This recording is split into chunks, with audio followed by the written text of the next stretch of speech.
சத்தியவான் சாவித்திரியின் கதை. கரையடையான் நோன்பு என்பது கணவனின் நீடித்த ஆயுளை வேண்டிப் பெறும் நோன்பாகவே பெரும்பாலும் சொல்லப்பட்டு வருகிறது. சாவித்திரியின் கதையை உற்று நோக்கினால் இதை அறியலாம். கரையடையான் நோன்பு என்பது கணவனின் நீடித்த ஆயுளை வேண்டிப் பெறும் நோன்பாகவே பெரும்பாலும் சொல்லப்பட்டு வருகிறது. ஆனால் அது மட்டுமல்ல. ஒரு பெண்ணுக்கு புகுந்த வீடும் திறந்த வீடும் இரு கண்கள் என்பார்கள். அந்த இரு வீடுகள் சகல செல்வங்களையும் பெற்று செழிக்க செய்யும் ஒரு நோன்பாகவே கரையடா நோன்பு அமைகிறது. சாவித்திரியின் கதையை உற்று நோக்கினால் இதை அறியலாம்.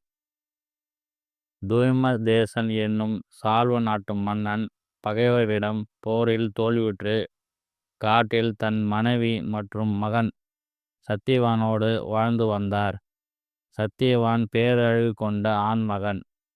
அந்த காட்டுக்கு தன் தந்தை அஸ்வபதியோடு வந்த சாவித்திரி சத்தியவானின் அழகிலும் அவன் தன் பெற்றோருக்கு செய்யும் பணிவிடைகளிலும் அவர்களிடம் அவன் காட்டும் பணிவையும் மனதையும் பறிகொடுத்தது. அவன் மேல் காதல் கொள்கிறாள். சத்தியவானை திருமணம் செய்து கொள்ளும் தன் விருப்பத்தை தன் தந்தையிடம் தெரிவிக்கிறாள். அந்த நேரம் அங்கு வரும் நாரத மகரிஷி சத்தியவானின் ஆயுள் இன்னும் 12 மாதங்களே என சொல்லி எச்சரிக்கிறார். மனதில் நினைத்தவனை கணவனாக அடைய வேண்டும் என்பதில் உறுதியாக இருந்த சாவித்திரி தன் தந்தையிடம், தந்தையே, சத்தியவானை நான் மனதால் கணவனாக நினைத்து விட்டேன், மணந்தால் அவரையே மணப்பேன் என்று உறுதியுடன் கூறிவிட்டாள். மகளின் மன உறுதியை நன்கு அறிந்த அஸ்வபதி வேறு வழியின்றி இருவருக்கும் திருமணம் செய்து வைத்தார். நாரத மகரிஷி சாவித்திரியிடம், சாவித்திரி, நான் சில நோன்பு முறைகளை உனக்கு உபதேசிக்கிறேன். நீ அதை பக்திபூர்வமாக கடைபிடித்தால் அம்பாள் மனம் மகிழ்ந்து உனக்கு நிகழவிருக்கும் தீமைகளை அழித்து நன்மைகளை அருள்வாள் என்று கூறினார். சாவித்திரி நாரதர் உபதேசித்த நோன்பை கடைபிடித்தாள். சத்தியவான் உயிர் பிரி நாளும் வந்தது. சாவித்திரி மனம் தளராமல் நோன்பை கடைபிடித்தாள். நோன்பு முடியும் தருவாயில் சத்தியவான் மயங்கி சரிந்தான். அப்போது யம தர்மராஜன் சத்தியவானின் உயிரை கவர்ந்து செல்ல அங்கு வந்தான். ஒளி வீசும் தேகத்தோடு தோன்றிய யமனை கண்டு வணங்கிய சாவித்திரி, தாங்கள் யார் என கேட்டாள். அதற்கு நான் யமன் என்று பதிலளித்தார். பொதுவாகவே மானுட உயிர்களை கவர்ந்து செல்ல உங்களுக்கு தேவர்களான யம கிங்கரர்களை தானே வருவார்கள். தாங்கள் வந்தது ஏன் என்று சாவித்திரி கேட்டாள். அதற்கு யம், சத்தியவான் தர்மத்தில் தலை சிறந்தவன் என்பதால் அவனை சேவர்கள் அனுப்பி அழைத்தால் தகாது என்று நானே வந்தேன் என்று பதிலளித்து சத்தியவானின் உயிரை கவர்ந்தான். ஆனால் மனம் தளராத சாவித்திரி தன் கடைபிடித்த நோன்பின் மகிமையால் கிடைத்த ஆற்றலை கொண்டு யமனை பின்தொடர்ந்தாள். சாவித்திரி தன் பின் தொடர்வதை கண்டதும் மனம் இறங்கிய யமன் ஒரு வரம் தருவதாக சத்தியவானின் உயிரை தவிர எதை வேண்டுமானும் கேட்கலாம் என்று கூறினார். நாட்டை இழந்த, பார்வையும் இழந்த, காட்டில் ஆசிரமத்தில் வாழும் தனது மாமனாரும் சத்தியவானின் தந்தையுமான துய்மசேனன் மீண்டும் ஆட்சியையும் பார்வையும் பெற வேண்டும் என்று வேண்டினாள். அதற்கு யமன் தந்தேன் என்று சொல்லி நடக்க ஆரம்பித்தான். மீண்டும் சாவித்திரி பின்தொடர்ந்து மறுபடியும் சாவித்திரி தன்னை தொடர்வதை கண்ட யமன் அவருடன் நீ மிகவும் களைத்திருப்பதால் என்னை தொடர வேண்டாம் என்று சொன்னான்.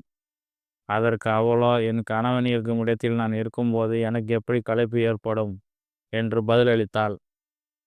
கணவன் மீதான அவளின் பாசத்தை கண்ட யமன், உத்தமியே, உனக்கு மீண்டும் ஒரு வரம் தருகிறேன். சத்தியவானின் உயிரை தவிர்த்து வேறு எது வேண்டுமானால் கேள் என்றான். சாவித்திரி இந்த தந்தைக்கு அரசலாக ஆண் வாரிசு இல்லாததால் அவருக்கு ஆண் வாரிசு தேவை என்று கேட்டான். அப்படியே ஆகட்டும் என்று யமன் வாக்களித்தான். யமன் செல்லும் பாதையில் தொடர்ந்து சென்றாள் சாவித்திரி. மீண்டும் அவளோடு பேசிய யமன் அவளின் வாக்கு வன்மையினாலும் மன உறுதியாலும் மனம் மயங்கி, இன்னொரு வரம் தருகிறேன். சத்தியவான் உயிர் அன்றி வேறு ஏதாவது கேள் என்றான். சாவித்திரியும் யமனை பல்வேறு துதித்து, போரில் பின்வாங்காத வீரமுடைய குமாரர்கள் எனக்கு புத்திரராக வேண்டும் என்று கேட்டாள். தாவத்தின் சாமர்த்தியமான பேச்சை கேட்ட யமன் அப்படியே ஆகட்டும் என்று சொல்லி மேலும் நடந்தான். சாவித்திரியோ பின்னே தொடர்ந்தாள். யமனுக்கு சாவித்திரியின் பொறுமை கண்டு மனம் இணங்கியது. அவன் சாவித்திரியுடன் இன்னும் என்ன வர வேண்டும் என்றான். அதற்கு சாவித்திரி, ஏற்கனவே நீங்கள் தந்த வரமாகிய புத்திர பாக்கியம் எனக்கு என் கணவன் இல்லாமல் எப்படி கிடைக்கும்? எனவே அவனை மீண்டும் உயிர்ப்பித்து ஆயுளை நீடித்து தர வேண்டும் என்று வேண்டிக் கொண்டாள். யமதர்தம் ராஜன் இதற்கு மேலும் அவன் பொறுமையை சோதிக்க விரும்பாமல் தந்தேன் என்று சொல்லி மறைந்தார். சத்தியவான் உறக்கத்தில் இருந்து எழுபவன் போல் எழுந்தான். அவன் பெற்ற வரத்தின் அவள் மாமனார் பார்வை பெற்று பலசாலியானார். இழந்த ராஜ்யத்தை மீட்டார். சாவித்திரியின் தந்தைக்கும் ஆண் வரிசை ஏற்பட்டது. சத்தியவானும் சாவித்திரியும் வீரமிக்க புத்திரர்களை பெற்று பல்லாண்டு காலம் மகிழ்ச்சியாக வாழ்ந்தனர். சாவித்திரி தன் கணவனின் உயிரை காக்க செய்த நோன்பு கரையான் நோன்பு.